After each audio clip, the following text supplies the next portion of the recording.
Hello, it's Kimberly here, your astrologer friend, here with the full moon in Leo report. And please let me know what you like and what you don't like about these newsletters that come through because I would so value and appreciate your feedback. And seeing as it's Aquarius season, it's all about audience participation. So please send me a DM, Kimberly at starsignstyle.com, or you can comment below. Just let me know what you think is useful. Do I give too much astrology jargon? Is it clear? Is it simple? What's helpful? What's not? Okay, so let's get into it. Let's geek out over the uh, chart for the moment. We've got the full moon in Leo on the rise. In London, it will be just before 2 o'clock, and I've included all the different time zones for you. So let's take a look at the moon here in Leo. It's at 24 degrees and 6 minutes. I'm 1 minute, 1 second short there. So it should be 24:06. And it's in opposition to the sun. The sun is in Aquarius at 24:06. And we've got the sun conjunct asteroid Ceres, really close conjunction to asteroid Ceres, and also a conjunction to Mercury. You can see this happy trio over here, Sun, Ceres, Mercury in their little happy corner there. And there's also co-presence with Pluto in Aquarius, just at 2 degrees, Pluto in Aquarius over there. So we've got the moon in the sign of Leo, which is governed by the sun. And so even though this is a full moon and we could be spotlighting the presence of Leo, the power of Leo, who Leo is, their special qualities, and lighting up Leo as a theme, regality, heart, Valentine's Day, so on and so forth. We could really go full ham on that. Actually, astrologically speaking, the moon is in the territory that's governed by the sun. And so we would actually look back to the sun to lead. However, unfortunately, the sun is in its detriment sign. It's not feeling particularly strong in Aquarius, or is it the sign of its fall? I can't remember. I got them confused the other day too. But needless to say, when the sun is in its domicile sign of Leo, in summer, when it's hot, when it's in the northern hemisphere, when it's strong and resplendent, when everybody's outside playing games on the beach, athletic and resplendent with suntans, really gorgeous, glowing, full of vitamin D, shiny hair, etc. That's when the sun is also at home. So we're all confident in Leo season, perhaps. But in Aquarius season, sorry, I've just got hair stuck. In Aquarius season, the sun is not so bright. I've actually got blue skies here today. And quite frankly, a lot of the time during Aquarius season, I've had beautiful blue skies. But the sun seems to be distant. The sun seems to be far off in the sky, presiding over things just like Aquarius does. Anyway, the sun is in Aquarius, and so the moon is responding to that. And the sun, Ceres, Mercury, and Pluto, they're all responding to Uranus, if we are following modern astrology. The contemporary ruler of Aquarius is Uranus. And Uranus is over here at 23 degrees, 20 minutes. Wow. Who can remember what degree the sun and the moon are at? 24. Uranus is at 23 of the fixed signs. OMG, this is big. This means that there is way loads of tension in the skies. Tension, frustrations, surprises, unsettling feelings, just absolutely frayed nerves. Who's with me? So, let's revisit quickly what Uranus in Taurus has been about since 2018. The disruption, the unsettling, radical, technologically advanced innovations around Taurus themes, food, fashion, finance, agriculture, consumption, how we eat, how we grow, how we settle, how we find our ability to ground ourselves. So Uranus in Taurus has spiced things up, bringing technological reform, innovative advancements to this area. So we've seen major ecological and innovative conversations around clothes going to landfill, mass consumerism, greenwashing, plant-based foods, cryptocurrencies, all these kind of areas of life which are so destabilizing, unsettling.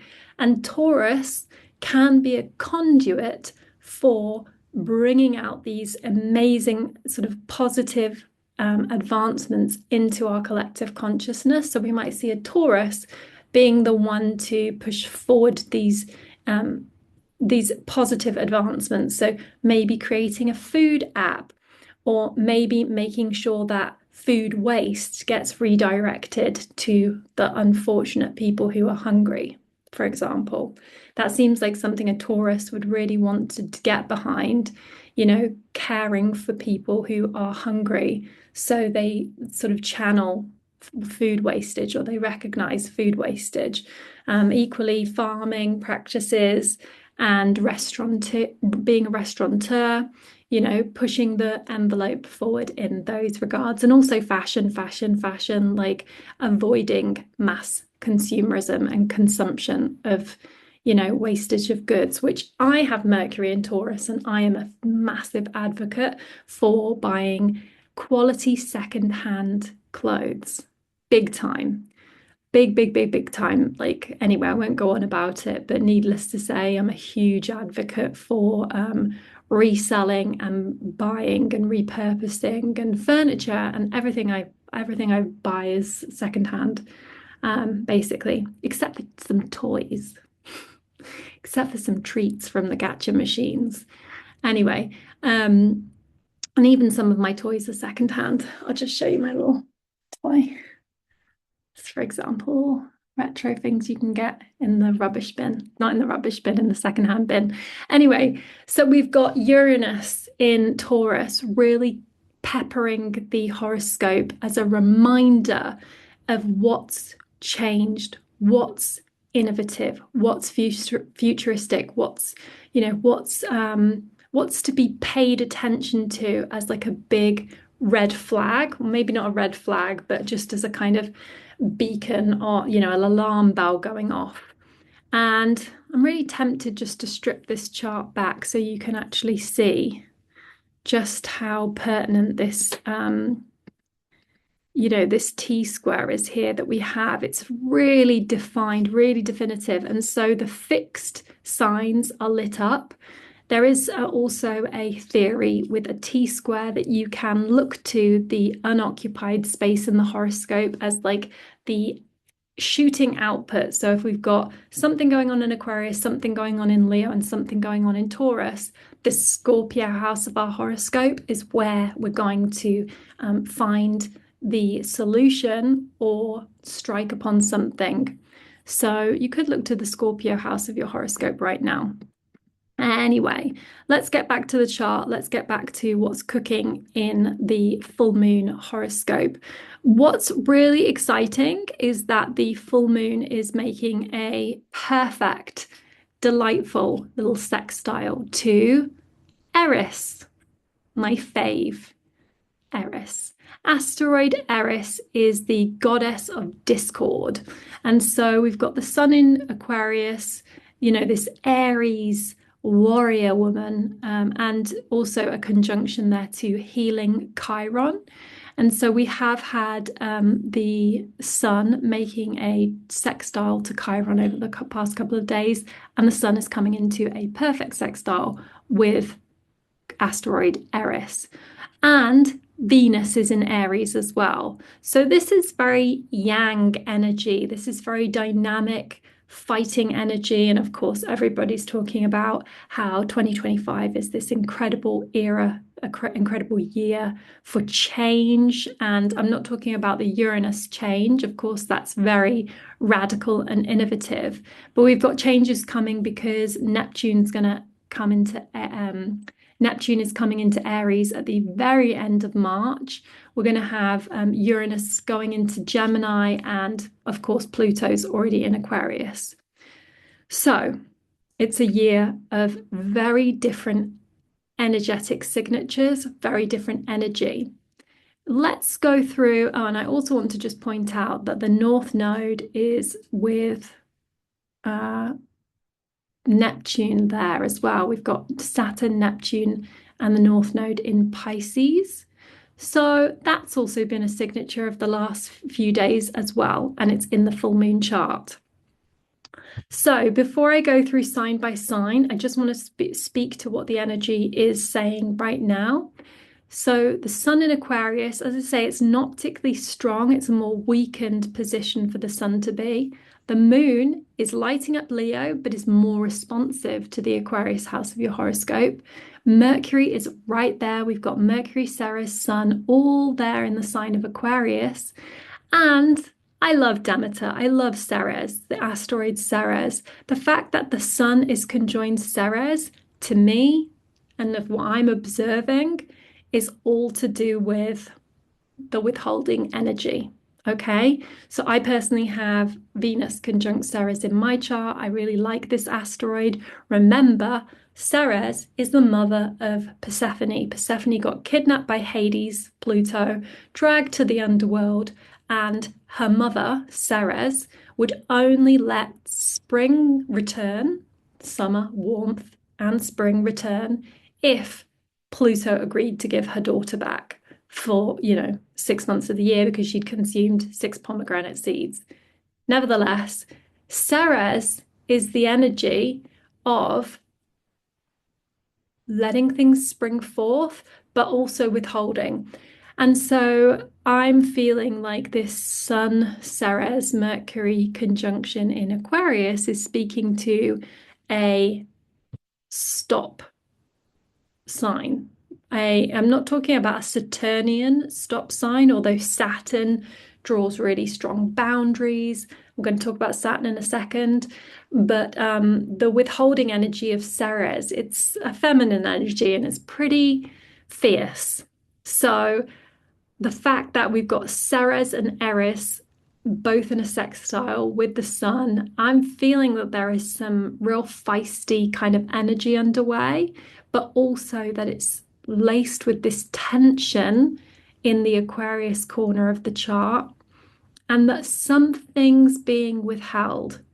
Someone's not talking, someone's not opening up, right? Lips are sealed, or the call is not connecting. That's how I'm feeling. And then on top of that, it's really jarring with our nerves because of this square to Uranus. So if that's the boat that you're in, this too shall pass eventually. But for now, sit tight because that's the energy that I'm feeling with this full moon. We've also had Mars trine Saturn over the past few days. So this is an incredibly fortifying energy. Saturn is all about building boundaries, walls, longevity, going the distance. Saturn is all about putting, beautiful pillars in the sand or pillars into the structures of our lives and our buildings, scaffolding. It's all about erecting things that are built to last. Saturn, it's the planet of time, wisdom, karma. Saturn is the slow ticking clock that just consistently and with discipline and a measured energy puts in the work. Okay. And Mars is a little feisty race car. And so with these two working together, you can imagine a really powerful truck pulling the logs, or just effectiveness, and also boundaries being affirmed as well, I would say, being able to press go, but keeping things contained or keeping things on track.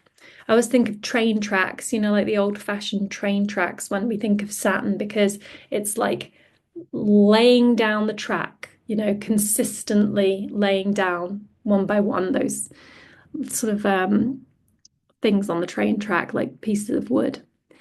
Anyway, let's take a look just for fun at the new moon that corresponds to this full moon. Guys, it's exciting.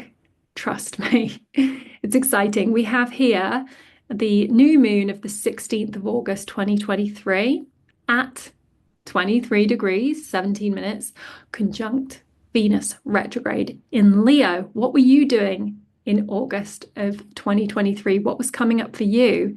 Because it could be that right now we're illuminating those same themes. Think back to what was going on with you in summer of 2023, exactly 18 months ago, to the degree. So our full moon is at 24, this was at 23. That's how we know it's pretty bang on for a full moon theme. And at that time, we had again Chiron, Eris, and the North Node all focused on this same area of Aries. Wow. I know. So that's exciting. And it's all about planting seeds at that time. Oh, and they were also trine the new moon. So where is Aries and Leo in your chart? Where is the Aquarius area of your chart? Let's go through the horoscope one by one. It's going to be quick because I have to go out and meet a friend. Got a full evening ahead for the Leo full moon with a Libra rising Cancer girl. Let's hear what's happened to her lately. She's been skiing. Dear, lovely girlfriend from America, from Los Angeles. Anyhow, so Aries and Aries rising. The full moon is coming to fruition in Leo, your house of children, play, inspiration, creativity, joy, your desires, your sexuality, your needs. But the sun, Mercury and Ceres and Pluto are all in your house of community, audiences, groups, and collective concerns, social concerns, charity, humanity. So I want you to think about what you're doing for you and what you're doing for everyone and how you're getting paid for it, because Uranus is in your house of money and earned income. So this is about what you need to sustain yourself and the changes made to adequately sustain yourself or make a living in a way that's innovative and different. So for me, as an Aries, that pertains to the fact that I work in astrology as an entrepreneur or as a solo person. And even though I want to be creative and even though I want to have a community, I still have to be aware of the bottom line. Book a reading. Come and get a personal astrology reading with me. So there's that for Aries rising, and the fact that Aries rising, you can tap into any insecurities that you have and kind of liberate yourself or fight for your right to party, fight for your right to party, fight for your right to be you. And also this could be connected to children and wanting a baby and having a baby as well for the Aries rising, and kind of, being aware of yourself, your identity, your body, and your persona, and how that relates to your community and how it relates to potentially your children. So that's the Aries rising. For Taurus rising, you are getting some attention right now, Taurus rising, because the Aquarius planets are lighting up your house of public life, public perception, public image, and success validation. There's also a spotlight from the moon on home and who you are in terms of your identity around family and home. And I should also mention that the sun rules that house of the horoscope for the person as well. So there's a kind of double message here. So basically, you're getting the stamp of approval, but there could be some words that you're just not quite getting to hear from a parent, from a boss, from an authority figure. So spotlight home, spotlight success pathways, and how you feel that you've reached platform of success. And then notice what you do differently. How have you changed, Taurus? You've really changed. You've changed your purpose. You've changed something about your identity. And so, yeah, this could be a very big time to accept closure around a family matter as well. Taurus, Taurus rising. Now, and I say that because, no, I won't go into details. That's too personal. Anyway, Gemini, Gemini rising. Social connections could be highlighted by the full moon in Leo and by Eris, Venus, and Chiron in your house of community. So the Gemini risings could be kind of like a teamwork time for you. You could be looking to your team, your neighbors, your network, and there could be a component of long distance foreigners, overseas people as well connected to that. So yeah, just be aware of communications right now. I'm going to whiz through these because I have to go soon.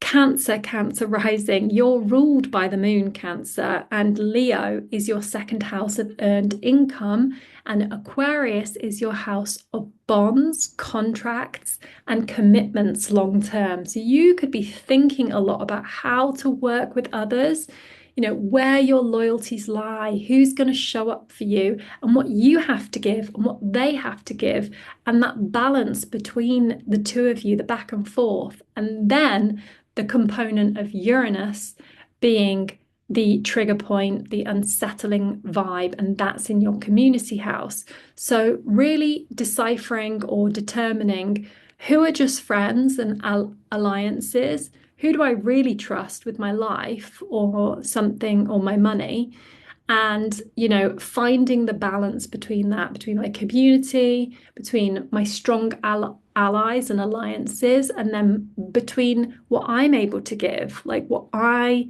do and what I'm able to give. Leo, Leo rising, the spotlight is on you, but it's also on your relationships and your one-to-one partnerships, and it's on your reputation and the changes that you've made on your path, Leo, Leo rising. So you might be in a public position of prominence and acclaim, but also trying to navigate one-to-one relationships as well. So, and there might be something about one relationship where you're not quite getting the words of affirmation or the validation that you need or that you crave or that you want. So fill your own cup, Leo.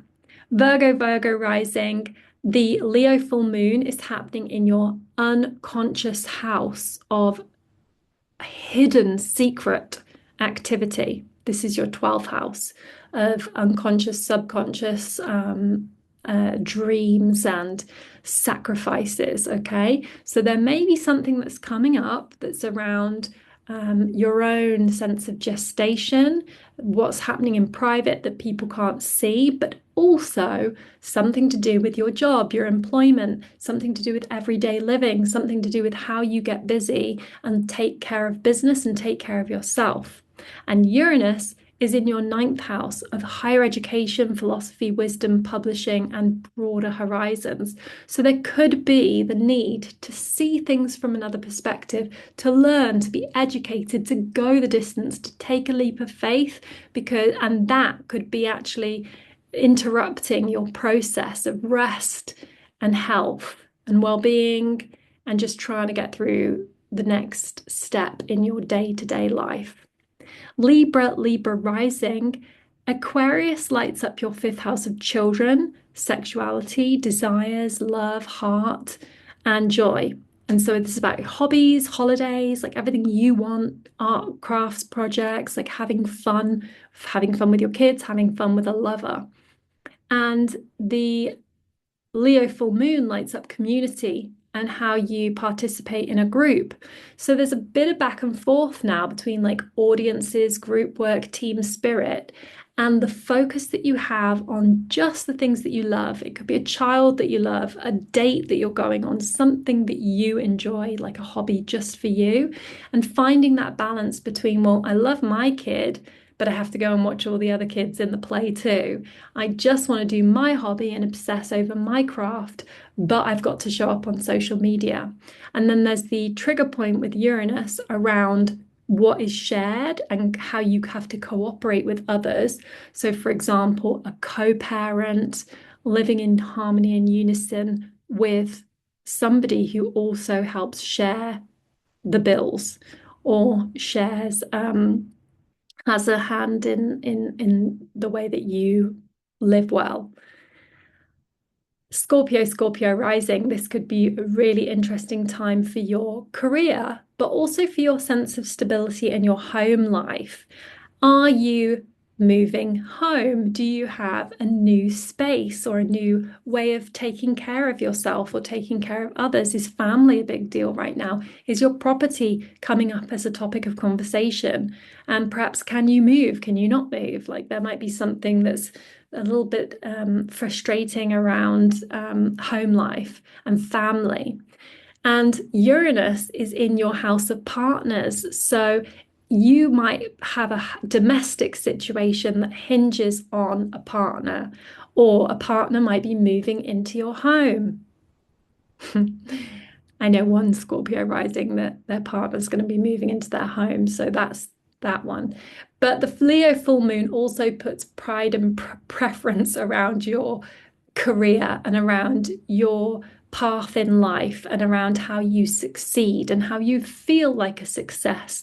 So today it might be that you're thinking about, oh, I really want to have that validation that I feel like I'm competent and that I've made a success of myself, but also then this kind of navigating partner and home life too. Sagittarius rising. Aquarius season lights up sibling characters for you, Sag rising. So the spotlight could be on a sibling, but also on people who are placed further afield. So that would be your ninth house of publishing, wisdom, higher education. So bringing attention to a journey that you've been on, but also at the same time, it being very much about a sibling character too. And then your purpose being something that is triggering or unsettling too. So you may have a job to do, you may have a role to play, you may have concerns around your own employment and what it is, the purpose that you have, Sagittarius. So, getting things done, ticking off all the tasks may be important, particularly as you create on social media, connect to siblings, talk to people around you, explore your neighborhood, and illuminate the subject of those long distance or publishing or appearing on a public platform. Then Capricorn rising. Aquarius season lights up money, resources, and your own earned income, whereas the Leo side of your horoscope is all about committed collaborations and how you are in league with one person in particular who helps pay the bills or who you can share things with. So, oops, I thought I'd light myself up a bit more Leo there, but it's not going to happen. So Uranus is in your house of children, passion projects, crafts, artistic experimentation. So be mindful around money and fun, mixing money and pleasure, spending on things or wanting to invest your money, and also consider a partner's money, but also consider children and self-expression. So it might all hinge on what makes you happy, your passions, your holiday, your vacation. And then we've got Aquarius rising. You're illuminating partners and partnerships, but it's really about you right now. It's your birthday. So be aware of committed intimate relationships, a significant other, but also remember that you're the star of the show. Home and family life, a parent, your relationship to home, family, the past, your ancestry, your parents, your heritage, your home, your literal property, your literal foundations, your space, your domestic environment and domestic living could be the trigger point that sort of disrupts things between you and a partner. Or if you're in my household with an Aquarius, how you don't do the washing up in the house, and that annoys the Aquarius.